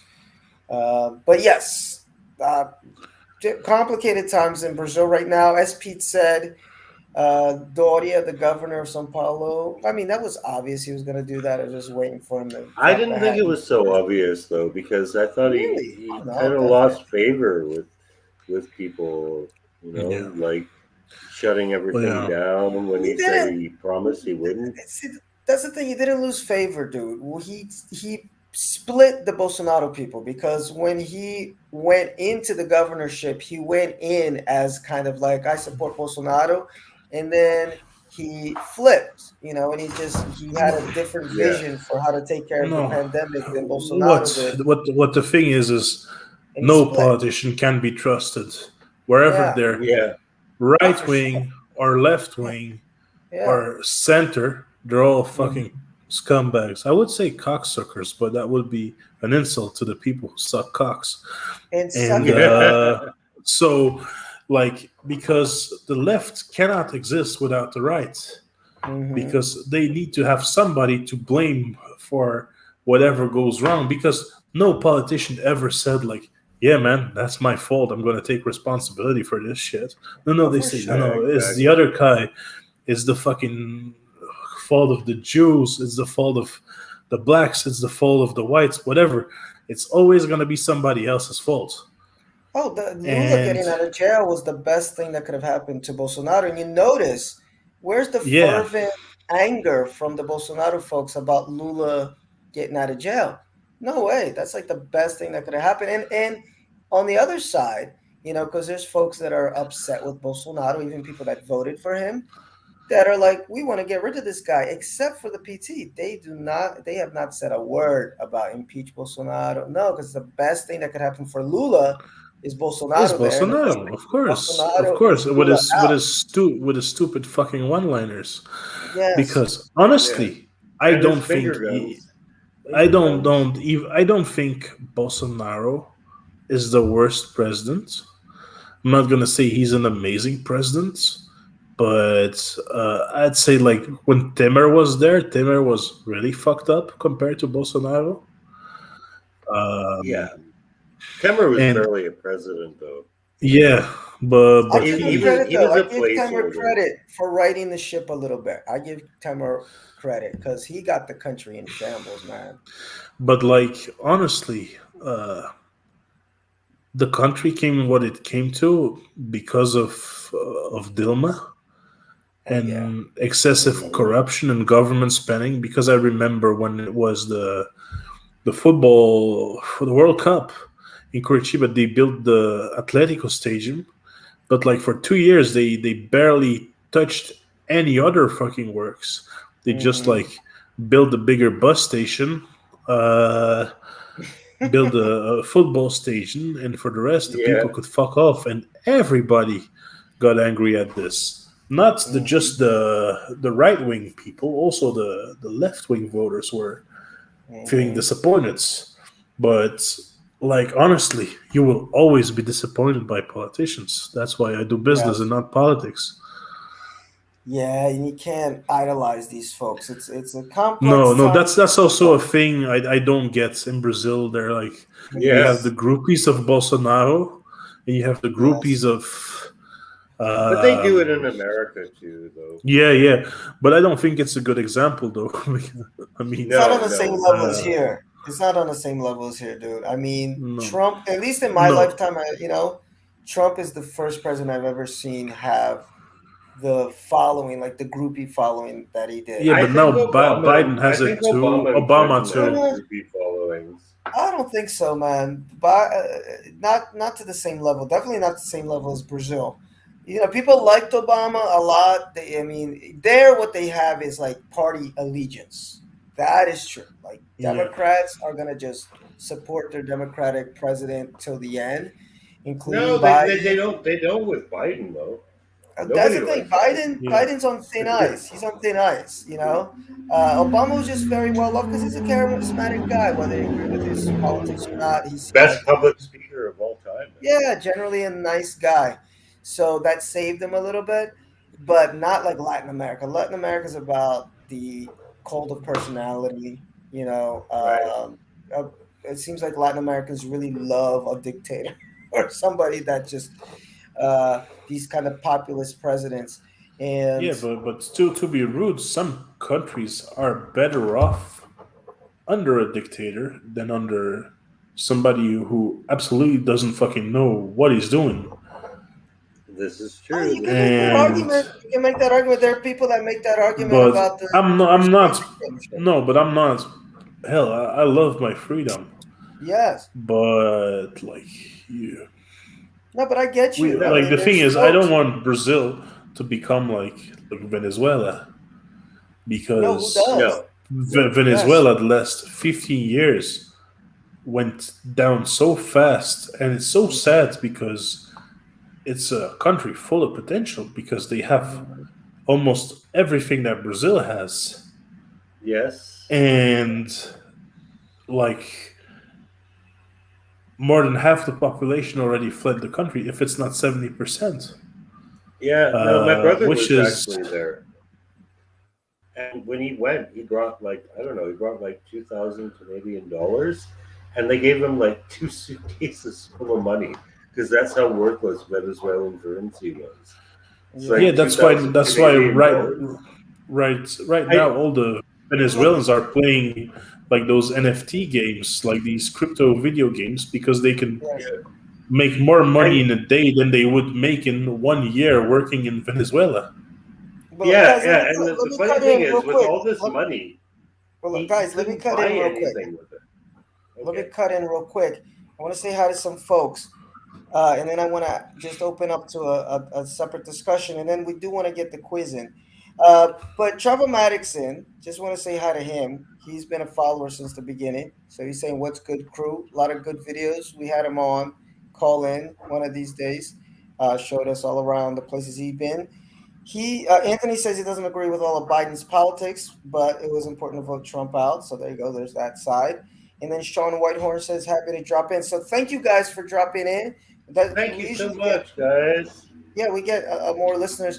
Um, I want to focus back to Later. Brazil because we're getting over to Venezuela, but I want to jump back to Brazil. And I think an important point because we are talking about opening a business in Brazil, guys. Gandalf made a really important point, which is get a good lawyer, get a good accountant, spend good money on it. If you don't have the money, don't think about opening shit down here. It's extremely Yeah, Yeah, or important, at guys. least get and reliable and and investors. and get no reliable investors, but get them from outside of Brazil. Don't get There them you from go. Yeah. Brazil, That's and another great tip. don't loan money from a bank because the interest rates in the It's banks here usury. is just They're insane. like It's it's usury rates. sometimes it's like five hundred It's like percent. over 20. No, Yeah. sometimes it can be I was going to like the say, it's like, consumer credit is like oh my God. 15% per month. No, it's insane. It's insane. I Shit. mean, I've gotten small loans from banks. I mean, small like 10,000, and it's like, oh my God, you're gonna. It's a lot. You're paying over double back. It's usury rates. But another thing, and it kind of just segueing into what we were just been talking about, which is a little bit of Brazilian politics and the insanity of it, guys. Brazilian politics is insane. You don't know what the next 5 years is going to be. So it's you got to remember. I mean, Brazil is a developing nation, and it's very much got one foot in what we could consider first world. If you go to some place, you're like, oh my God, this is like New York City, but a whole lot of it, a whole lot more than these spots are very has a foot very much in the Yeah. third world, and it's unorganized and it's bureaucratic as Yeah, hell and it's unreliable. So the if you thing are is, thinking of Brazil is so big, it's very hard to administrate because like it's the size yes, of a continent and with yeah, different demographics and everything.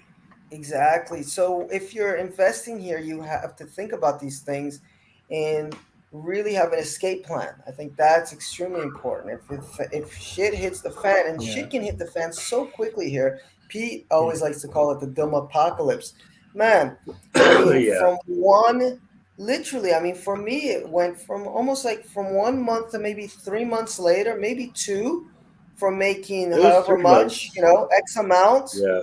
to writing a post on Facebook saying, "Hey guys, can somebody send me money because I may not be able to pay my rent Yeah. next month." Like it was that quick yeah, Yeah. that we yeah. went from For me, it was three milk and months. honey Three to months from nothing. going to making 5,000 to making 700. Yes. Shit. So it's you gotta have an escape plan, and that's a general advice. Even if you're coming to live Yeah, in Brazil, is have that little stash in case shit hits the fan because it's yeah, so quick and here.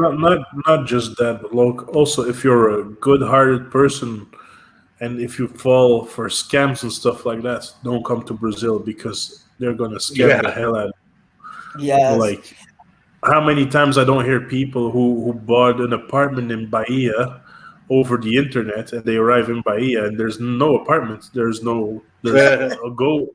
There's like one Yes. goat on that terrain shitting around, and Yes. no, and then they find a lawyer who wants to help them sue them, but the lawyer is like the brother of the guy who owns the apartment. Yeah, this And is 10 years very later, common.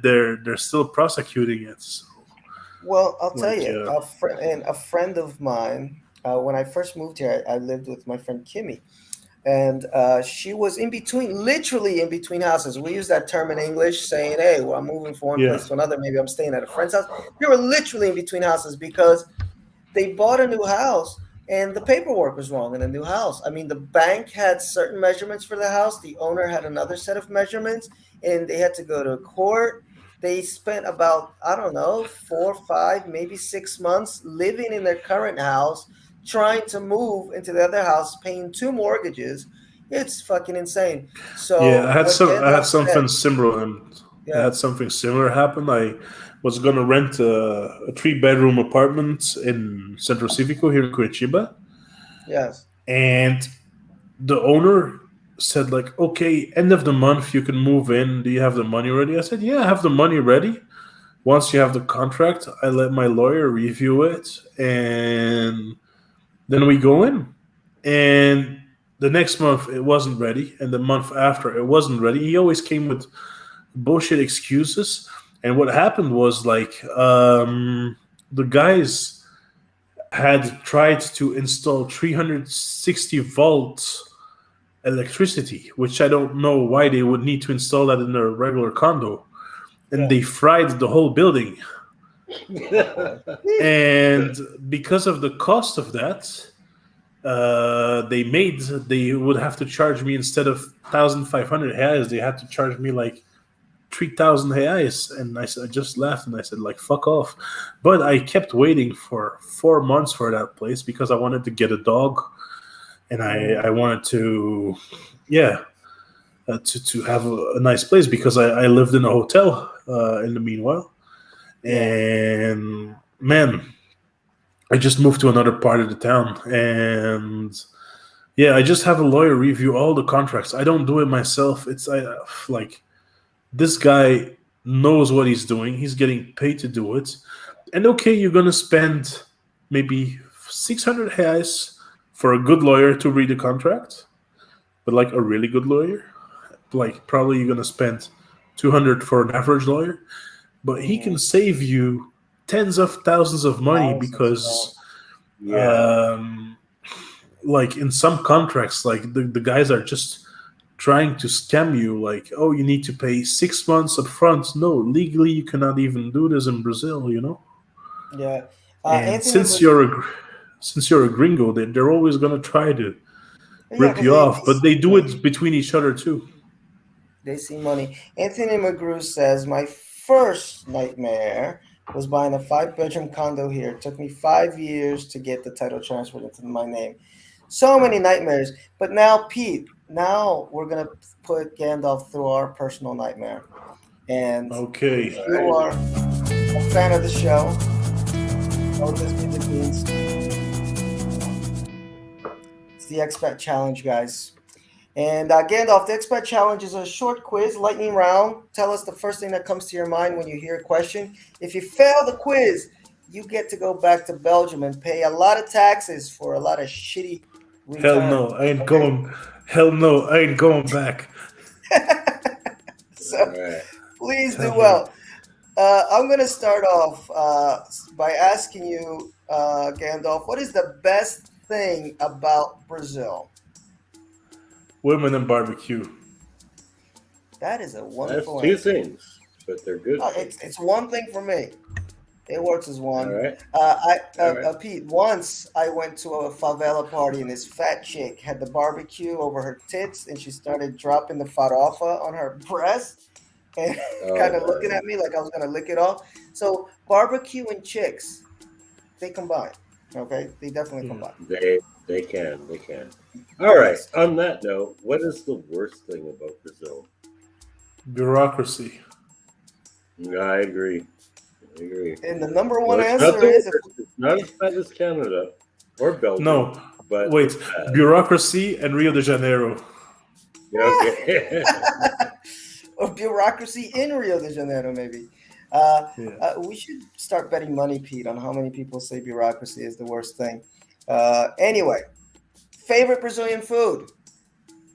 churrasco. Churrasco. Exact. And Pete, he's down in the south, so he's getting that good shit. I mean, we get good shit up here, but Yeah. the good churrasco is down in the south. Even further south in Curitiba, right? Porto Alegre, I think, is the Yeah, home yeah, of. that's even better. Like they say, Uruguay is the best place to get it though. Oh Mm. yeah, oh yeah. Go ahead, Peter. Yes.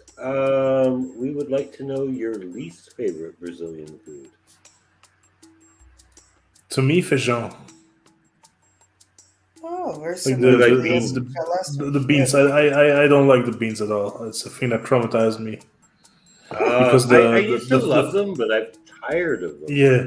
Like No, the I'm thing done. was Done. the first 3 months I was in the gym. They had like this meal service, and it was like beans every day. And man, Yeah. like even the just the It's too smell of much. beans, my stomach will just clench. You know. Yeah, it's too much. It's too much. I mean, I like them, but I got sick of them so fast. Yeah. Gandalf, what's your favorite drink here in Brazil? Could be alcoholic or non-alcoholic. Yeah. Caipirinhas and Guarana. Caipirinhas in Guaraná. Gandalf's he's just hitting all the standard Brazilian stuff, which is good, man. You can't go wrong with the caipirinhas or the Guaraná. Go ahead. No, no. All right. What's the best place you have ever visited? In Brazil. Oh, Yeah. Honestly, I'm gonna give a really strange answer. It's Juice de Fora. oh, where Okay. you almost died from the heat training. Yeah, no, but the people were so nice. City felt really safe. But it was a really good experience besides the training. Juiz de Fora is in Minas, yeah? Yeah, Minas, it's like 200 kilometers from Rio de Janeiro. They call it the Carioca Pacificado. Oh, there you go. Oh, that's where Bolsonaro got knifed. I remember that. Yeah, Okay, there it is. Juiz de Fora.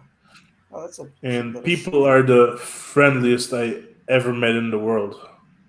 Oh, well, that's people from Minas in general, man. I mean, people from Yeah. fucking Minas, they're just on another level of Yeah, and friendliness. the hottest chicks I've seen in Brazil too.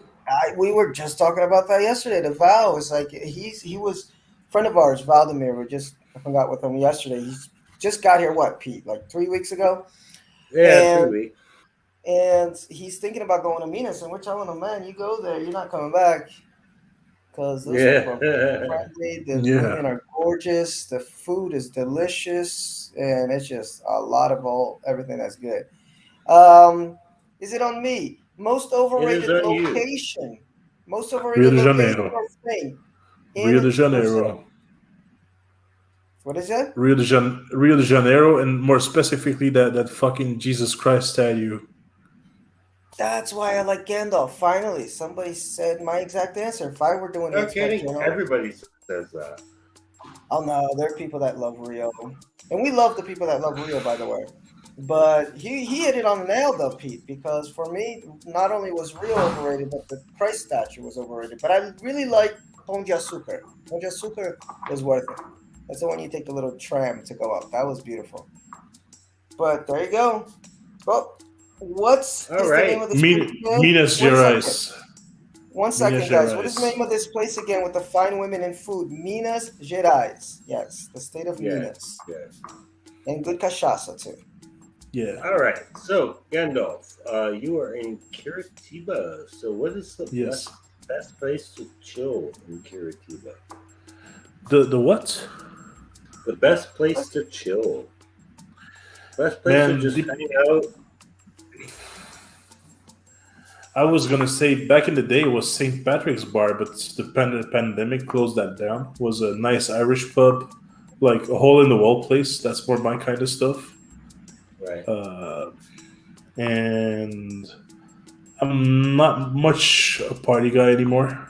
So yeah, But was this the back in the place day, here? What? Was this the place here, St. Patrick's Club?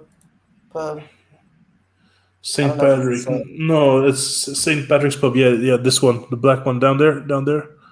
there it is. Scroll down, Curitiba. scroll down. Yeah, it's this one, but it's a really, really small place. Like, yeah, here, the black thing. This one. Cool. Nice people, super friendly, good food. Like, man, I think I should buy the place. Mm. I've really been thinking about it. Cool, cool, cool, cool. Oh, I heard that you don't like the nature stuff, but I hear the botanical gardens very beautiful there. Honestly, I've never been there.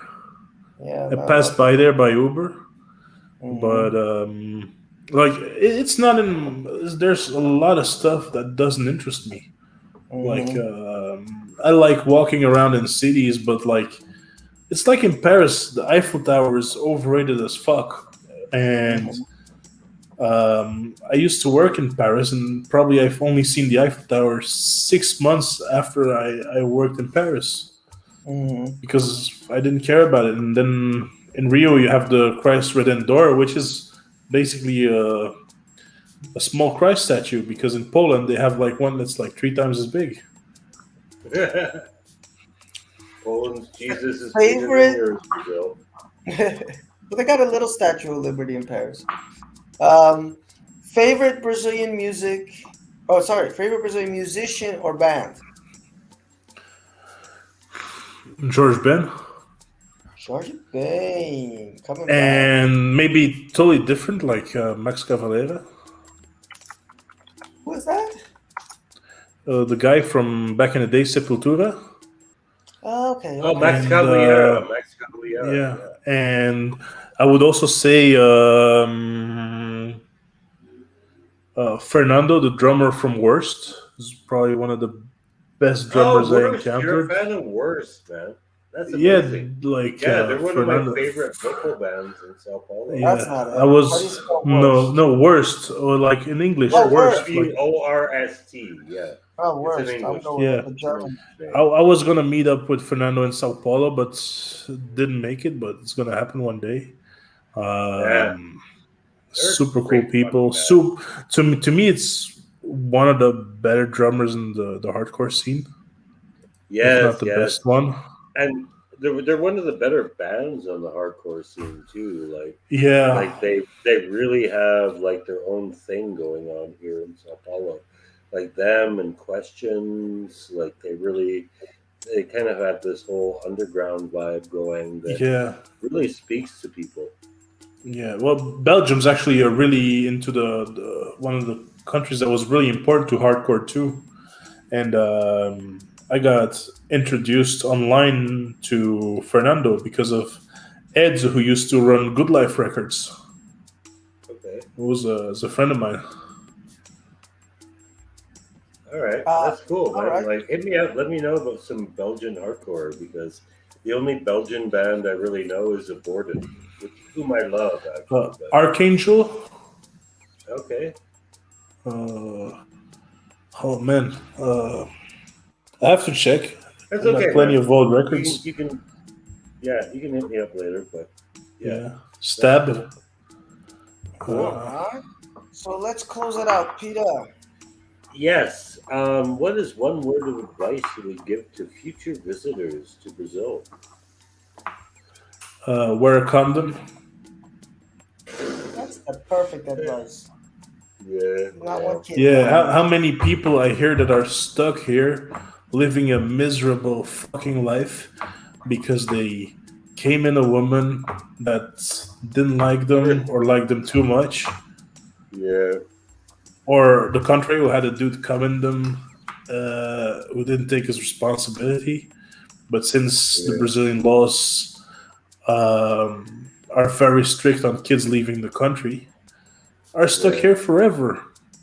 yeah. Yeah, No, So I'd that's say that's that's that. very good really good advice, advice. actually. Yeah, And also just know, guys, that when you marry or date somebody, you're dating their whole fucking family, and Yeah, so yeah, you're gonna fight not just your ex partner, but the whole family if you do want to take custody of that child. And good luck with that. Okay. Yeah. Man, Although they're gonna fight. They're gonna fight you even if you're not gonna divorce. Whatever, you know. Mhm. Although it's Yeah. weird though, I have this Canadian friend who married a Brazilian girl in Canada, and they moved to Brazil, and now she lives in Canada, and he is in Brazil with the two kids. Okay. Well, he Yeah. managed to find someone who wasn't insane. No, Was she recent. is insane. That's why he's here by Oh, himself. But he's well, we gotta happy. have He's him happy. on. We'll have him on and ask him Yeah, because he you know, told me about. it's Wes Yeah, Norris. yeah, I know who it is. Yeah. But great advice, guys. Wear a condom and don't be like me and end up in a hospital because some things were happening down there that shouldn't have been happening. So wear a condom for that reason too, because there's a lot of things out there in Brazil that's not coronavirus. Um, Yep. so guys, that's it. Okay. I want to thank Gandalf. I'm going to put his Yeah, Instagram back thanks so much, together. Gandalf. You were an interesting person to chat with. Dope. Hey Phil, we also need to get you on the CM Talks podcast. Well, you told me about this. Actually, oh, I should have said this at the beginning of the show. I'm gonna be on. I'm gonna be interviewed tomorrow for a podcast. So I should have said that at the beginning. But if anybody's listening, look out for that. I think it's recorded, pre-recorded. So when it's up, I'll post it everywhere. But yeah, that would be a pleasure, man. I mean, he's a cool dude. Pete, I met Gandalf. I mean, I knew him from the Expat sites, but then he came out to see our band play. And such a cool dude, man. Nice guy, good heart. Took beautiful pictures of our band. I mean, professional level, professional Yeah, grade pictures that very I would good have had to photographer. pay 10K for, to get this stuff. Sent it to me. Real good dude, good heart. So I've been telling him, look, we got to get you on. I wanted to just talk about photography because he's such a good photographer, but then I started finding out more about him. Like, no, he's got a whole backlog of stuff to talk about. So very cool dude. Uh, like I say, hey, I mean, although he did say that the pandemic was good for him, pretend he didn't say that and go and support his business down in Curitiba, the slow skate shop. It was a soft opening on Saturday, but it'll be open for the general public. When did you say? No, it's already open for the general public Oh, now. it is. Okay, It good. is open. So drop by, get your skate on, shake his hand. He's a good dude. And that's it. Thank you, everybody, as always, for listening to the show. You guys are Thanks to cool. the listeners. Yeah, no, we got some cool people that come on. Other guy, man, yes, wrap it up. Trouble matters. All I'm going. right. I'm No, leaving, it's late. bro. It's late. It's late. It's late. Don't Thanks. leave completely. Um, Okay. Thanks for cause having me on. I do want to just talk to you after we get off. So that's my outro music. Just wanted to put that on. And goodbye. But don't log